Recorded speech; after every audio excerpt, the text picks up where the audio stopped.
메시아의 강림과 사역 예언이라는 제목으로 우리 이 시간 함께 말씀의 은혜를 나누고자 합니다.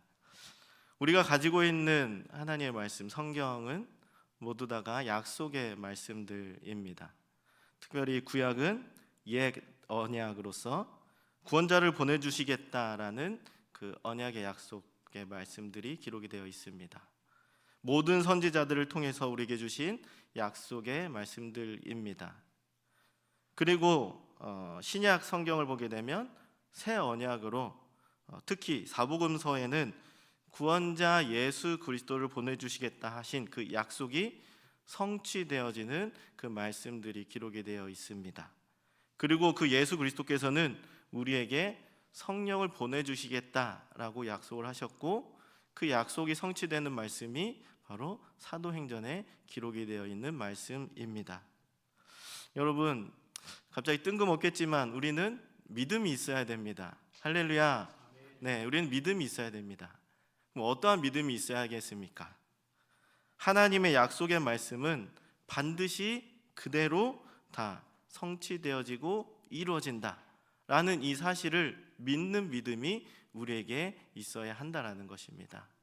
오늘 이 시간 여기에 모인 저와 여러분들은 확실하게 이러한 믿음이 있는 줄로 믿습니다. 아멘.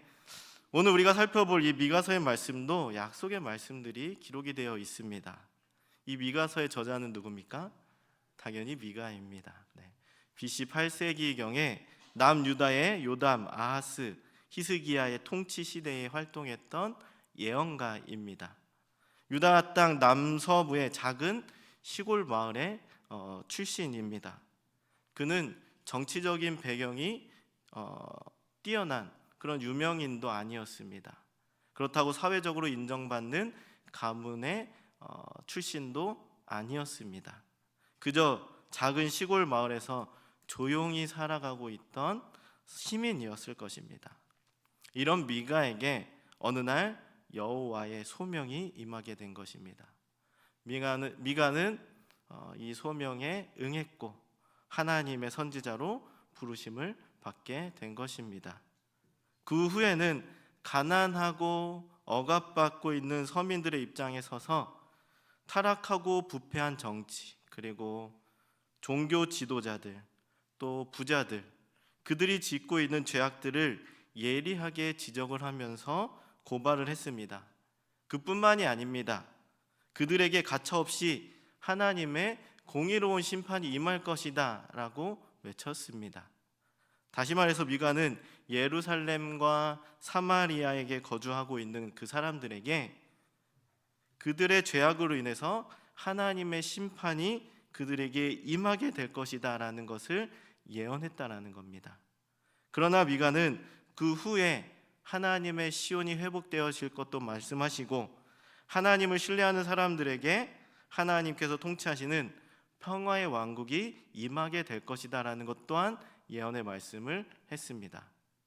그 반면에 악하고 암울한 상황 속에서도 하나님의 말씀대로 살아가려고 신실하게 노력하고 있는 자들, 경건한 사람들, 곧 그 남아있는 자들에게는 장차 도래할 메시아 시대의 구원과 회복에 대해서도 예언한 선지자입니다. 베들레헴에서 한 통치자가 날 것이다 라는 것을 예언하면서 그의 왕국은 영원할 것이다 라는 것 또한 예언했습니다. 이러한 예언들을 했을 때 이 미가 선지자가 외친 이 소망의 메시지, 이 예언들 중에 가장 유명한 것, 그 구절이 우리가 오늘 읽은 본문 2절의 말씀인 것입니다. 다시 한번 읽어보면, 베들레헴 에브라다야, 너는 유다 족속 중에 작을지라도 이스라엘을 다스릴 자가 내게서 내게로 나올 것이라. 그의 본성은 상고에 영원에 있느니라. 아멘. 이 말씀인 것입니다. 예수 그리스도의 탄생지를 예언한 것이고, 메시아는 섬김의 리더십으로 이곳에 오시고 인류의 죄를 갚고 평화를 주실 것이다 라고 선포하고 예언한 것입니다. 여러분, 내일은 성탄절입니다.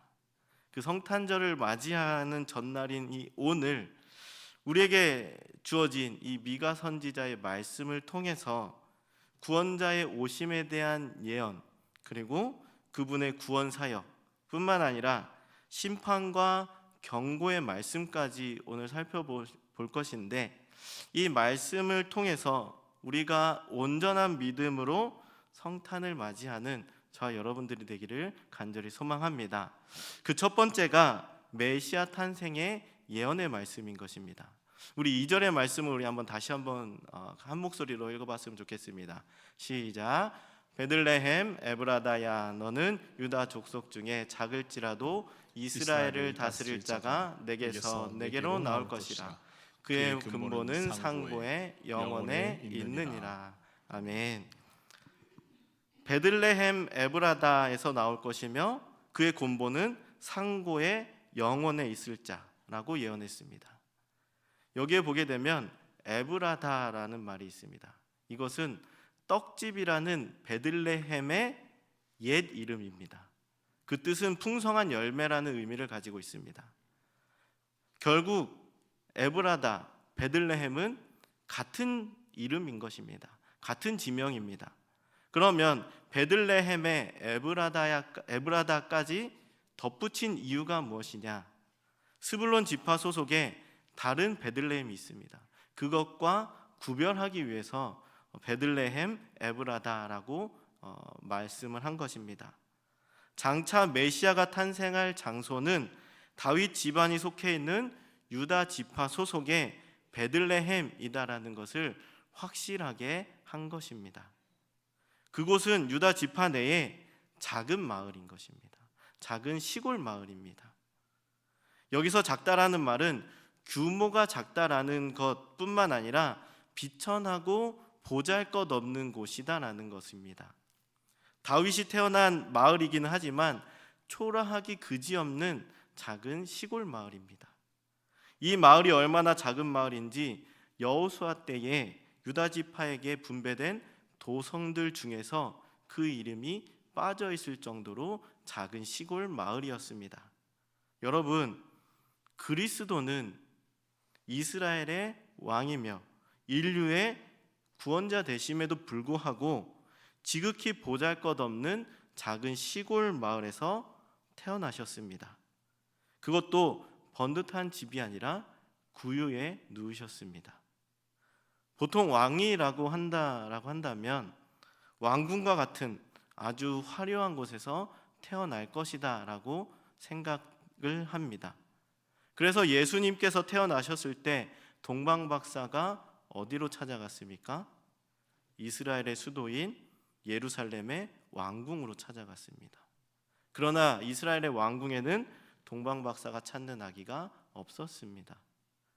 그분은 그 시각에 작은 시골 마을인 베들레헴에서 나셨기 때문입니다.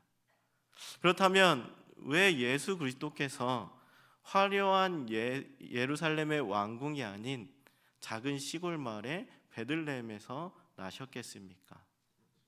여기에는 두 가지 이유를 생각해 볼 수가 있습니다. 먼저는 그리스도께서 세상의 왕들과는 달리 겸손한 왕이심을 나타내기 위함이다라는 겁니다. 2절 마지막 부분을 보게 되면 그의 근본은 상고에 영원에 있느니라 라고 말씀합니다. 이스라엘을 다스릴 자인 그분 그리스도는 아득한 옛날 아주 먼 태초에 그 기원을 두고 있다라고 말씀으로 메시아의 영원성에 대해서 말씀하고 있는 것입니다. 이것은 메시아가 하나님이시다라는 것을 나타내는 것입니다. 그 기원을 태초에 두고 계신 분은 오직 하나님밖에 없으십니다. 하지만 그분은 하나님이시면서 왕이셨음에도 불구하고 겸손한 분이셨던 것입니다. 여러분, 겸손은 그리스도의 대명사입니다. 그리스도는 그야말로 겸손의 왕이십니다. 그는 하나님과 동등됨을 취하신 분이시면서도 그럼에도 불구하고 하나님께 절대 복종하셨습니다. 그리고 창조주와 왕이셨음에도 불구하고 이 세상에 오셔서 사람들을 섬기는 그러한 삶을 사셨습니다. 겸손한 왕이신 것을 분명히 나타내 보이신 그러한 삶을 사신 분이 우리 예수 그리스도시다라는 것입니다. 그리고 또 다른 하나의 의미는 겸손한 자들의 구주이심을 나타내기 위함이다라는 것입니다. 화려한 예루살렘이 교만을 상징한다라고 한다면 작은 시골 마을 베들레헴은 겸손을 상징하는 것입니다. 여러분, 근본적으로 우리가 생각을 해볼 때에 어떠한 인간도 하나님 앞에서는 교만할 수가 없습니다. 이 세상에 어디에도 누구를 향해서도 결코 교만할 수 없는 것이 우리 인간들입니다. 그러나 사람들은 아담과 하와가 하나님처럼 되고자 범죄했던 것처럼 끊임없이 교만함을 고집하며 살아가고 있습니다. 그리스도께서는 참 사람으로 오셔서 친히 스스로를 낮춰주심으로 하나님 앞에 사람들이 어떠한 자세를 취해야 하는지를 몸소 우리에게 보여주셨다라는 것입니다. 그러므로 누구든지 구원을 얻기 위해서는 겸손한 삶을 살아야 될 줄로 믿습니다. 우리는 그리스도께서 예루살렘이 아닌 베들레헴에서 나신 그 이유를 우리가 바르게 이해함으로 말미암아 그가 보이신 모습, 그 겸손의 삶을 살아내는 저와 여러분들이 되기를 간절히 소망합니다. 그리고 두 번째로는 메시아의 통치와 구원에 대한 예언을 말씀하고 있습니다. 우리 4절의 말씀을 한번 같이 읽어보도록 하겠습니다. 4절의 말씀입니다. 시작. 그가 여호와의 권능과 여호와의 위엄을 의지하고 서서 목축하니 그들이 거주할 것이라. 이제 그가 창대하여 땅 끝까지 미치리라. 아멘. 네. 장차 이 땅에 오실 메시아는 이스라엘을 다스릴 자가 될 것인데 이 땅에 사로잡혀 있던 남은 자들을 본토로 데리고 온 이후에 하나님의 능력과 여호와의 이름의 위엄을 의지해서 목자처럼 서서 백성들을 먹이시고 안전하게 돌보시고 지키실 것이고 또 그 영향력이 땅 끝까지 이르게 될 것이다라고 선포하고 있습니다. 그분의 보살핌 하에 안전하고 편안하게 살아갈 것이고 그 결과 메시아의 위대함은 온 세상 땅 끝까지 널리 이르게 될 것이다 라고 말씀하는 것입니다. 여러분, 이스라엘의 왕들은 하나님의 대리자였습니다. 하지만 대부분 여호와의 능력과 이름을 의지하여 다스리지 않았습니다. 자기의 능력과 위엄을 의지하여 다스렸습니다. 때문에 이스라엘 왕들의 통치는 어떠했습니까? 매우 불안정했습니다. 지극히 유한한 자신의 능력과 자신의 위엄을 의지하는 자들의 통치는 매우 불안정한 것, 이것은 너무나도 당연한 일입니다. 그리고 그 불안정은 백성들의 고통으로 몰아넣게 된 것입니다. 그러나 그리스도는 전능하신 하나님의 능력과 위엄으로 다스리시기 때문에 그의 통치는 당연히 안정적일 수밖에 없는 것입니다. 아무도 그가 다스리는 나라를 위협하지 못하였고 또 그 나라의 백성들은 안전하게 그곳에서 거할 수 있게 된다라는 겁니다.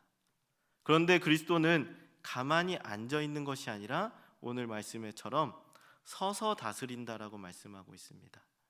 이것이 의미하는 것은 자기 백성의 안위와 번영을 위해서 노심초사하며 부지런히 수고하고 애쓴다라는 것을 의미하는 것입니다. 그리스도는 자기 양떼를 위해서 노심초사하는 목자이십니다. 그분의 돌봄으로 인해 양떼는 진정한 평강을 누리게 되는 것입니다. 그런 평강은 모든 강력한 외세의 침략을 물리치고 영토를 크게 확장하는 데에서 이루어지게 된다라는 것을 말씀해주고 있는 것입니다. 미가는 이러한 메시아의 통치를 예언하고 나서 그 이후에 계속해서 5절과 6절에서는 이스라엘을 다스릴 자가 오실 그 메시아의 사역에 대해서도 예언을 해주고 있습니다. 우리 5절과 6절을 한번 더 같이 읽어보도록 하겠습니다. 시작. 이 사람은 평강이 될 것이라. 아수르 사람이 우리 땅에 들어와서 우리 궁들을 밟을 때에는 우리가 7 목자와 8 군왕을 일으켜 그를 치리니 그들이 칼로 아수르 땅을 황폐하게 하며 니므롯 어기를 황폐하게 하리라. 아수르 사람이 우리 땅에 들어와서 우리 지경을 밟을 때에는 그가 우리를 그에게서 건져내리라. 아멘. 모든 강력한 외세를 대표하는 말로 이 말씀에 5절과 6절 말씀에 아수르와 니므롯을 상징하는 것입니다. 참 이스라엘인 교회를 대적하는 사탄의 세력과 세상을 상징한다라는 겁니다. 또한 이 말씀에 보면 칼이 등장합니다. 교회를 대적하는 악한 세력을 대적하는 강력한 영적인 무기가 칼이다라는 것입니다. 성령의 검, 곧 하나님의 말씀인 것입니다. 그리고 7 목자들과 8 지도자들, 이것은 대적과 맞설 싸울 수 있는 충분하고 많은 수의 지휘관들을 가리키는 것입니다. 이들은 영적인 차원에서 목자장 되시는 메시아로부터 그 분량대로 각자 크고 작은 양떼를 위임받은 목자들을 상징하는 것입니다. 다시 말해서 교회 지도자들을 이야기하는 것입니다.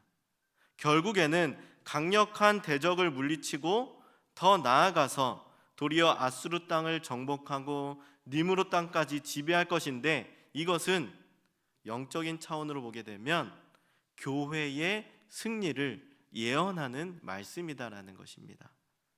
메시아가 인도하는 주님의 교회가 아수르의 군대와 같은 이 사탄의 세력을 물리치고 하나님의 나라를 건설하고 점차적으로 더욱더 널리 확장해 나갈 것이다 라는 것이 미가의 예언의 말씀인 것입니다. 그렇습니다. 그리스도께서 다스리시는 주님의 교회는 마침내 최후 승리를 얻는 하나님의 교회가 될 것입니다. 9절의 말씀을 보게 되면 내 손이 내 대적들 위에 들려서 내 모든 원수를 진멸하기를 바라노라 라고 말씀하고 있습니다. 여기서 내라고 시작하는 이 말씀은 그리스도를 가리킨다라고 볼 수 있습니다. 그리고 교회를 가리킨다라고 볼 수가 있습니다. 그리스도는 교회의 머리십니다. 그리고 교회는 그리스도의 몸입니다. 또한 그리스도는 교회를 다스리는 자십니다. 따라서 교회와 그리스도는 분리해서 생각할 수가 없다라는 것입니다. 그리스도의 승리는 곧 교회의 승리이며 교회의 승리는 곧 그리스도의 승리다라는 것을 말씀하고 있는 것입니다.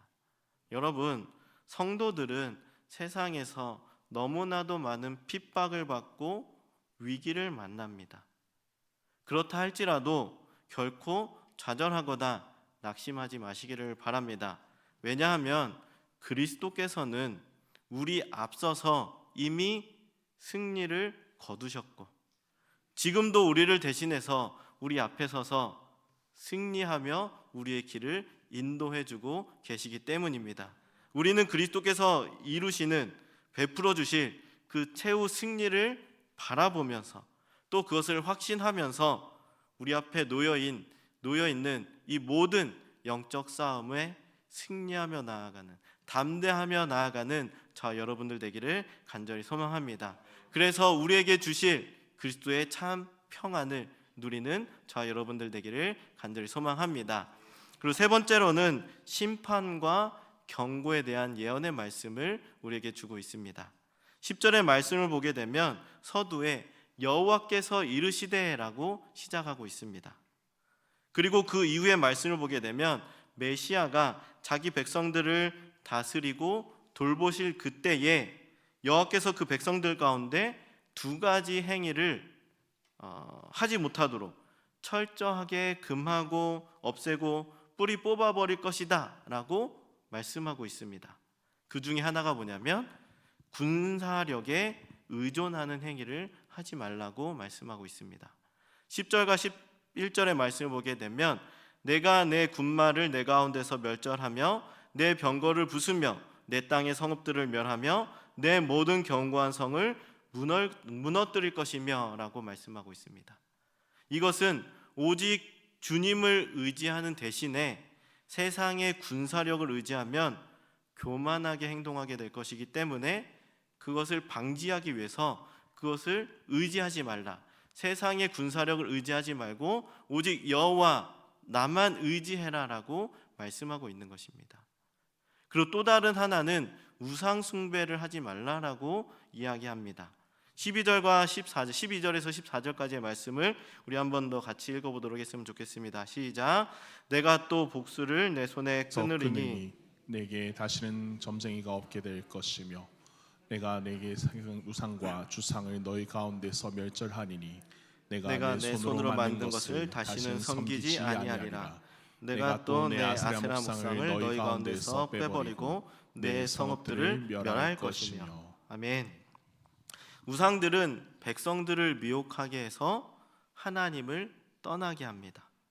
탐욕을 따르게 하고 거짓과 불의를 행하게 합니다. 그래서 우상 숭배를 하지 말라라고 경고의 말씀을 주고 있는 것입니다. 장차 그날에 여호와께서 그만 이 두 가지 행위, 다시 말해서 군사력을 의지했던가 우상 숭배를 했던가 이 두 가지로 인해서 주님의 말씀에 순종하지 않는 모든 자들에게는 엄중한 심판을 면하지 못할 것이다 라고 말씀하고 있는 것입니다. 다시 말해서 주님의 말씀에 순종한 자들은 복을 받아서 형통할 것이다. 그러나 주님의 말씀에 불순종하는 자들은 심판을 받아 망하게 되고 죽게 될 것이다 라는 것을 예언하고 있다라는 겁니다. 여러분, 사람들이 왜 세상의 권세와 힘 혹은 복술과 점수를 의지하고 우상을 의지하는지 아십니까? 불안하기 때문입니다. 미래에 자기들에게 어떠한 일이 일어날지 알 수 없으니 불안하고 눈에 보이는 것들을 붙잡으려고 의지하려고 하는 것입니다. 사람들이 의지하고자 매달리는 모든 것들에 공통점이 있습니다. 그것은 미래에 대한 불안을 극복하기 위함이다라는 겁니다. 사실 인간은 미래에 대해서 아는 것이 전혀 아무것도 없습니다. 미래는 모든 것이 불확실합니다. 미래에 자기의 어떠한 불행한 일이 닥칠지 모릅니다. 그래서 사람들은 어떻게 해서든지 이 불안을 해소하기 위해서 내 눈에 보이는 것을 붙잡으려고 하고 의지하려고 하고 그것으로 안정된 삶을 살려고 부단히도 노력하고 있습니다. 그러나 그러한 것들은 허탄하고 무가치한 것이기 때문에 그 불안함을 해소해 줄 수 있는 것들이 아무것도 없다라는 것입니다.